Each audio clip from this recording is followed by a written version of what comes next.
السلام علیکم ورحمۃ اللہ وبرکاتہ۔ حامد و مصلین اما بعد، برادران اسلام، آپ یہ بات اچھی طرح سے یاد رکھ لیں کہ آج نہیں بلکہ آج سے 1450 سال پہلے ہی جب اللہ رب العالمین نے قرآن مجید کو نازل کیا تھا، اسی وقت اللہ رب العالمین نے اپنی کتاب قرآن مجید کے اندر سورہ حامیم السجدہ سورہ نمبر 41 اور آیت نمبر 41 اور 42 کے اندر یہ واضح طور پر بیان فرما دیا ہے کہ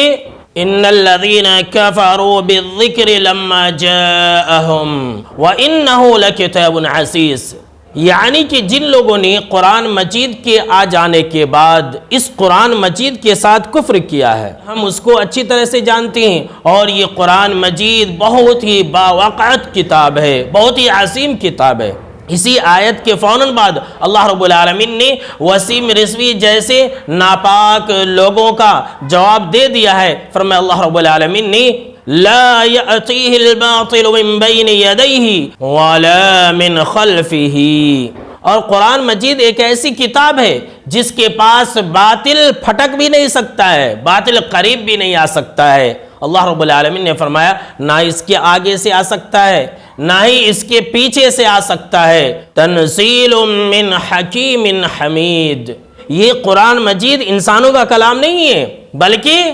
تنزیل من حکیم حمید، اس کتاب کو اس ذات نے نازل کیا ہے جو حکیم بھی ہے اور قابل تعریف بھی ہے، یعنی اس کی جتنی بھی باتیں ہیں، اس کا جتنا بھی فیصلہ ہے، اس کے جتنے بھی احکام ہیں، وہ بالکل صحیح ہے اور حکمت سے بھرے ہوئے۔ یاد رکھ لے میرے دوستوں کہ قرآن مجید کے خلاف جو بھی آواز اٹھائے گا وہ دنیا ہی کے اندر اپنے برے انجام کو پہنچ جائے گا، اور پوری دنیا کے لیے اللہ رب العالمین اس انسان کو عبرت والا بنا دے گا۔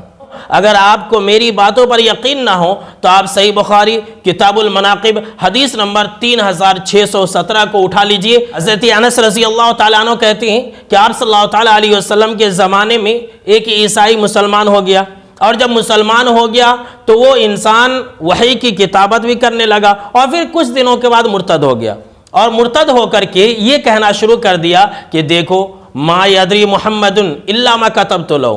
کہ محمد صلی اللہ علیہ وسلم کچھ جانتے نہیں ہیں، یہ تو وہی کہتے ہیں جو میں لکھ کر کے دیا کرتا تھا، نعوذ باللہ۔ کچھ دنوں کے بعد اس کی موت واقع ہو گئی، لوگوں نے عیسائی مذہب کے مطابق اسے لے جا کر کے دفنا دیا۔